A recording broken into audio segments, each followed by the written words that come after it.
छत्तीसगढ़ के मुख्यमंत्री भूपेश बघेल ने मंगलवार को मुख्यमंत्री निवास में हुई आपात बैठक को लेकर बयान दिया है। सीएम भूपेश ने कहा कि बाहर कई तरह की चर्चाएं थी, लेकिन बैठक का एजेंडा पहले से तय था। बैठक में आगामी चुनाव और कार्यक्रमों को लेकर चर्चा हुई है। उन्होंने सीजीपीएससी परीक्षा में हुए सिलेक्शन पर भी सवाल खड़े करने को लेकर बीजेपी को घेरा है। सीएम बघेल ने कहा कि बीजेपी के समय में भी ब्यूरोक्रेट्स और राजनेताओं के बच्चों का सिलेक्शन पीएससी में हुआ है। मेरे पास उन लोगों के नाम है, लेकिन उजागर करूंगा तो उन बच्चों का भविष्य खराब हो जाएगा। अरे गजब की कहानी बन गई भाई, जितने मुंह उतनी बातें। हाँ, बहुत ज्यादा टेम्परेचर हाई हो गया था, जितने पत्रकार उतनी स्टोरी अभी भरी पड़ी है।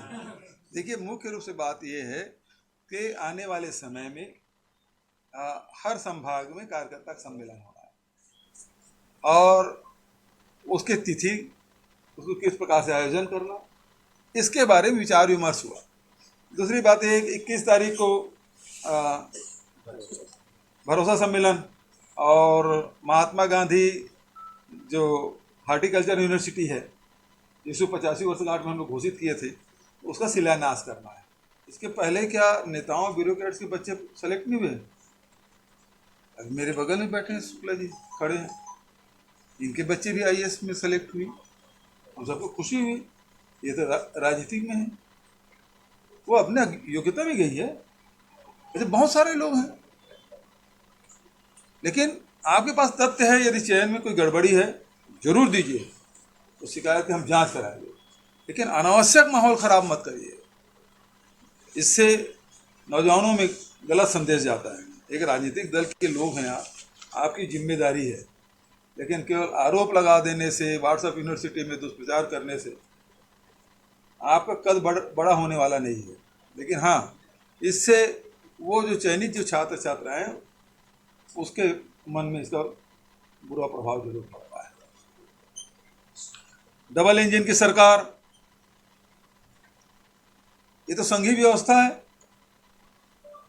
केंद्र और राज्य के, लेकिन मनमोहन सिंह 10 साल रहे प्रधानमंत्री, कभी उन्होंने डबल इंजन शब्द का प्रयोग नहीं किया।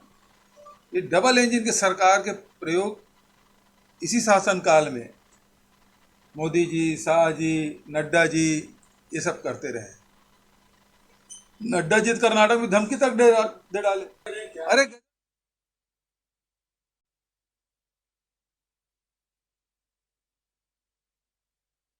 कई सारे मुद्दे जिनको लेकर भूपेश बघेल साहब ने अपनी बात साफ रखी है, खासतौर पर जो सीजीपीएससी सिलेक्शन में स्टूडेंट्स को लेकर जो बात कही जा रही है उस पर भी उन्होंने बात कही, और जो मीटिंग हुई है सीएम हाउस में उसको भी लेकर उन्होंने अपनी टिप्पणी दी। उनका साफ तौर पर कहना है कि ये जो मीटिंग है उसको लेकर एजेंडा पहले से ही तय था। साथ ही सिलेक्शन को लेकर भी उनका कहना है कि किसी तरह की कोई त्रुटि अगर हुई है या फिर कोई सबूत है तो उसको लेकर सामने आइए।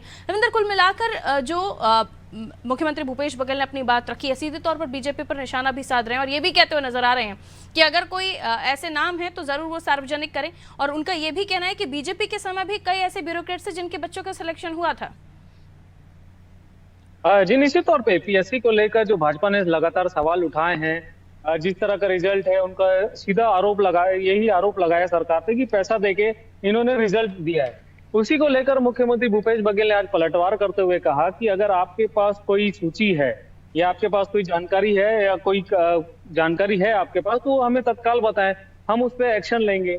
लेकिन आप ये जो भ्रम की स्थिति जो पूरे छत्तीसगढ़ में फैला रहे हैं उसे ना फैलाएं। आप भी एक राजनीतिक दल के हैं, आपका इस तरह से जो माहौल बनाना है वो शोभा नहीं देता है, क्योंकि जो बच्चे जो पास हुए हैं, जिनका उसमें चयन हुआ है, उनका भविष्य खतरे में हो सकता है। लगातार जो उनके समय में भी जो भाजपा का शासनकाल में जो ब्यूरोक्रेट्स थे, उनके बच्चे भी इस बार उसमें शामिल हुए हैं। हालांकि मुख्यमंत्री भूपेश बघेल ने नाम सार्वजनिक नहीं किया है, लेकिन वो लगातार इस पे इशारा करते हुए आए हैं कि अगर आपके पास कोई नाम है या कोई जानकारी है तो हमें जरूर बताएं, हम इस पर एक्शन लेंगे।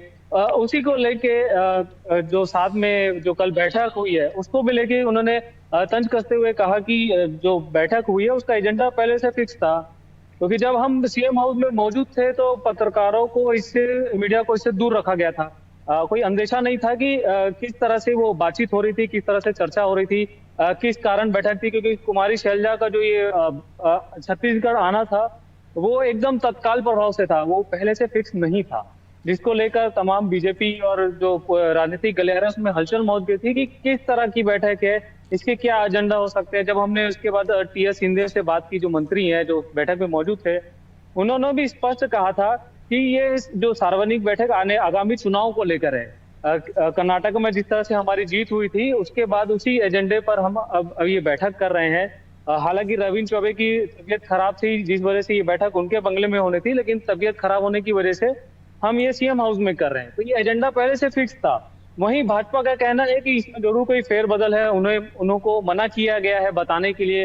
हालांकि जैसे हमने अभी जो पूर्व नेता प्रतिपक्ष है उनका बयान सुना, धर्मलाल कौशिक का, उनका भी यही आरोप है कि एजेंडा कोई पहले से फिक्स नहीं होता, फेरबदल की कोई बात हो सकती है सत्ता या संगठन में, जिसको लेकर ये बैठक रखी गई है। तभी सभी जो मंत्री हैं वो मीडिया से दूरी बनाए रख रहे थे। जैसे ही जो सीएम हाउस से बाहर निकल रहे थे, उन्होंने किसी से भी मीडिया से जो है उनसे चर्चा नहीं की थी। तो कहीं ना कहीं ये राजनीतिक गलियारों में एक बड़ा संशय की स्थिति पैदा करता है कि आप आने वाले समय में क्या होगा। जी बिल्कुल, आने वाले समय में क्या होगा इसको लेकर संशय की स्थिति बनी हुई है। बहरहाल बहुत शुक्रिया लविंदर जानकारी देने के लिए। तो देखिए, मुख्यमंत्री भूपेश बघेल ने अपने बातों में अलग अलग मुद्दों को लेकर टिप्पणी तो की ही है, साथ ही बीजेपी पर भी निशाना साधा है।